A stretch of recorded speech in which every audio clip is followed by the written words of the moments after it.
नमो बुद्धाय, जय भीम, नमस्कार.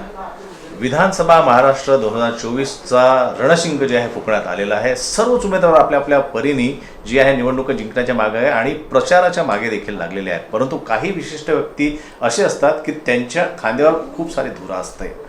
त्यांना उमेदवाराला निवडून आणायचं असतं, पण त्याशिवाय देखील त्यांच्यावर खूप मोठी जबाबदारी असते. अशीच एक जबाबदारी असलेले शेखर सावरबांधे बंधू आपल्यासोबत आहेत. सर, जय भीम, आपलं खूप खूप स्वागत. शेखर भाऊबद्दल सांगायचं झालं तर शेखर भाऊ राष्ट्रवादी काँग्रेस शरद पवार गटाचे सरचिटणीस तर प्रदेश सरचिटणीस तर आहेतच आहेत, परंतु पूर्व नागपूर विधानसभा क्षेत्राचे ते निवडणूक प्रभारी देखील. तर खूप मोठी जबाबदारी त्यांच्यावर आता त्यांच्या खांद्यावर येऊन ठेपलेली आहे. एकंदरीत तयारी पाहता शेखर भाऊ काय सांगाल की काय परिस्थिती आपल्याला दिसते?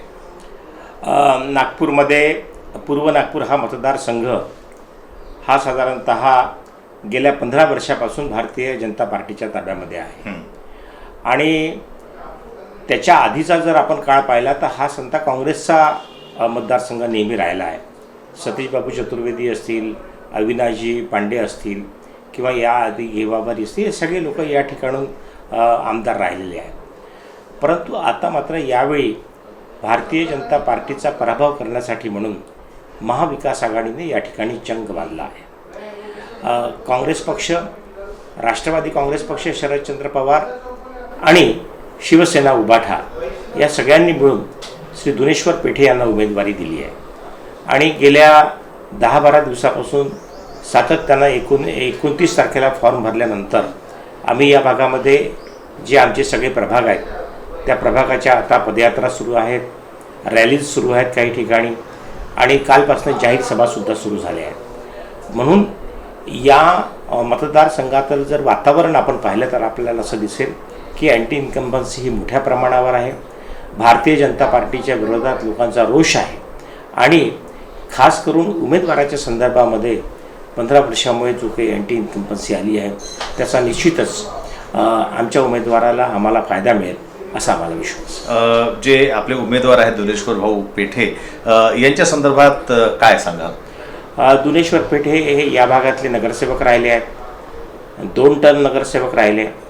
महानगरपालिकेमध्ये ते गटनेता राहिले आणि आदरणीय शरदचंद्र पवार साहेबांनी त्यांच्यावर यावेळी विश्वास टाकला आणि या विश्वासातून त्यांना आता निवडणूक लढायची म्हणून ते पुढे आले आहेत. शहराचे राष्ट्रवादी काँग्रेस पक्षाचे अध्यक्ष म्हणून कार्यरत असताना त्यांनी या संघटनेमध्ये सुद्धा चांगलं काम केलं, संघटना बांधण्याचं काम केलं आणि या निवडणुकीमध्ये संघटनेचा निश्चितपणे आम्हाला फायदा होईल अशा प्रकारचं काम त्यांनी या पूर्व नागपूर मतदारसंघामध्ये केलं. सातत्यानं या भागामध्ये गरिबांचे प्रश्न असतील, मध्यमवर्गीयांचे प्रश्न असतील, त्याच्या विरोधात आवाज उठवणे आणि लोकांना न्याय मिळवून देण्याचं काम त्यांनी या माध्यमातून केलं. पूर्व नागपूर विधानसभा क्षेत्राची जर आपण एक अवलोकन केलं तर कुठले मुख्य मुद्दे आपल्याला असं वाटतात की ते घेऊन आपण ह्या निवडणुकीला सामोरे जातो आहे? या ठिकाणी कसं आहे की भारतीय जनता पार्टीच्या माध्यमातून जे विकासाची कामं झाली त्या विकासाच्या कामाच्या संदर्भामध्ये जी झाली ती नियोजित नव्हती, ती अनियोजित कामं आहेत. त्या ठिकाणी ओव्हरब्रिज झाले, सिमेंट रस्ते झाले, पण त्याचा फायदा होण्यापेक्षा लोकांना नुकसान जास्त झालं आहे. वैयक्तिक लोकांचं नुकसान झालं घरामध्ये पाणी घुसल्यामुळे. या ठिकाणी डम्पिंग यार्डचा प्रश्न बरेच दिवसापासून आहे. आपण जर या भागात पाहिलं तर मोठमोठे बंगले आहेत वर्धमान नगर आणि या भागामध्ये, परंतु संध्याकाळच्या वेळी या ठिकाणी इतका जबरदस्त वास येतो की लोक या ठिकाणी कंटाळलेले आहेत. या ठिकाणी सांगितलं होतं की 24/7 आम्ही पाणी पुरवठा करू. आता खऱ्या अर्थानं त्या योजनेला आता 12 वर्ष झाली जाहीर करू, अजूनही ती OCWच्या मार्फत ती योजना पूर्ण झालेली नाही. या ठिकाणी मेन रोडकडे कॉन्सन्ट्रेशन जेव्हा केलं आमदारांनी किंवा महानगरपालिकेने जी त्यांच्या ताब्यात आहे, तर वस्त्याच्या आतमधले जे रस्ते आहेत ते अतिशय खराब झालेले आहेत. केवळ डांबरी रस्ते करून होणार नाही, सिमेंटचे रस्ते म्हणजे डांबरी रस्त्याच्या ऐवजी सिमेंटचे रस्ते करून होणार नाही, तर त्याच्या बाजूला ज्या आहेत त्या ड्रेन्स ज्या लागतात पावसाळी पाणी वाहून जाणाऱ्या त्यासुद्धा असणं आवश्यक होते, त्या इथे करण्यात आलेल्या नाही. आणि म्हणून हे अशा अनेक विकासाचे प्रश्न या भागामध्ये प्रलंबित आहेत. महानगरपालिकेच्या शाळा असतील किंवा महानगरपालिकेच्या या भागातले जे साधारणतः लायब्ररीज आहेत त्यासुद्धा अपडेट करण्याचं काम या भागामध्ये झालं नाही. आणि हे सगळे प्रश्न घेऊन आता आम्ही या ठिकाणी पुढे निवडणुकीला समोर जातो आहे. दुनेश्वर पेठे किंवा आता जर सत्ता परिवर्तन झालं तर आपल्या राष्ट्रवादी काँग्रेस पक्षाची काय भूमिका राहणार आहे त्याच्यामध्ये, महाराष्ट्राच्या धर्तीवर म्हणा किंवा लोकल याच्यावरती म्हणा, कारण सत्ता बदलाचे वारे जे आहे ते सर्वत्र दिसतात आहे. आणि दुनेश्वर भाऊंशी बोललो तर त्यांचा पण आत्मविश्वास दुणावलेला दिसला. तर ह्या पार्श्वभूमीवर प्रभारी म्हणून आणि याचे सरचिटणीस म्हणून, पक्षाचे सरचिटणीस म्हणून आपली काय भूमिका आहे? आमचा साधारणतः जो जाहीरनामा झाला आहे त्याच्यामध्ये आमची भूमिका आणि आमची दिशा स्पष्ट आहे.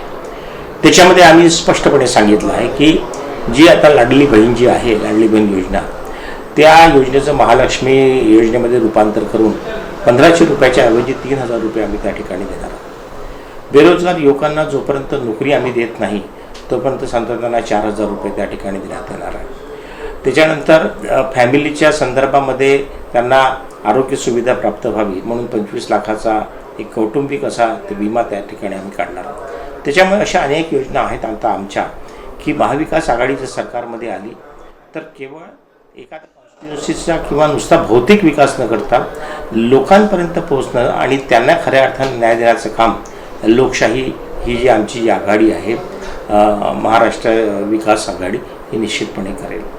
एकंदरीतच पूर्ण महाराष्ट्राची परिस्थिती पाहता 23 नोव्हेंबर 2024 रोजीचं काय चित्र आपल्या डोळ्यासमोर दिसतं, काय भाष्य कराल त्यावरती? आमचं सरकार निश्चितपणे 23 तारखेला माझ्या मुख्यमंत्री विषय म्हणून या ठिकाणी शपथ घेईल.